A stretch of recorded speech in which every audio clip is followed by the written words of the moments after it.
আসসালামু আলাইকুম ভিউয়ার্স, আজকের ভিডিওতে আমরা দেখব কিভাবে বাংলালিংক সিমে একদম ফ্রিতে আমরা মিস কল অ্যালার্ট অন করতে পারি। তো ভিউয়ার্স, বন্ধ সিমে কেউ যদি ফোন দেয় তো ভিউয়ার্স ফোনটি ওপেন করার সাথে সাথে আমাদের কাছে কোন নাম্বার থেকে ফোন এসেছে কখন সমস্ত তথ্য আমাদের চলে আসবে। অটো রিপ্লাইয়ের মাধ্যমে আমাদেরকে জানিয়ে দেওয়া হবে। তো ভিউয়ার্স, এই অপশনটি চালু হবে মিস কল অ্যালার্ট অপশনে।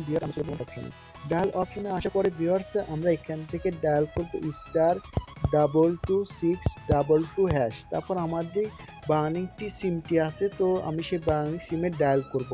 ডায়াল করার পরে ভিউয়ার্স এখানে আমার সার্ভিসটি চালু করার জন্য 1 লিখে আমাকে সেন্ড করতে হবে। আমি যদি মিস কল অ্যালার্ট সার্ভিসটি অফ করতে চাই তো ভিউয়ার্স এখানে 2 লিখে সেন্ড করতে হবে।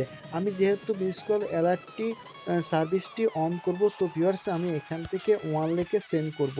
সেন্ড করার পর ভিউয়ার্স এখানে আমাকে একটি মেসেজের মাধ্যমে এখনই জানিয়ে দেওয়া হবে যে আমার মিস কল অ্যালার্টটি পুরোপুরিভাবে অ্যাকসেপ্ট হয়েছে না। তো ভিউয়ার্স এখনই আমার একটি মেসেজ চলে এসেছে। তো ভিউয়ার্স সেই মেসেজে আমরা যাব। যাওয়ার পর আমাদের যে মেসেজ কল অ্যালার্ট সার্ভিস, তো ভিউয়ার্স আমাদের মেসেজ কল অ্যালার্ট সার্ভিসটি ওপেন হয়ে গেছে। তো ভিউয়ার্স এই ছিল ভিডিওটি, শেষ পর্যন্ত দেখার জন্য আপনাকে অসংখ্য ধন্যবাদ।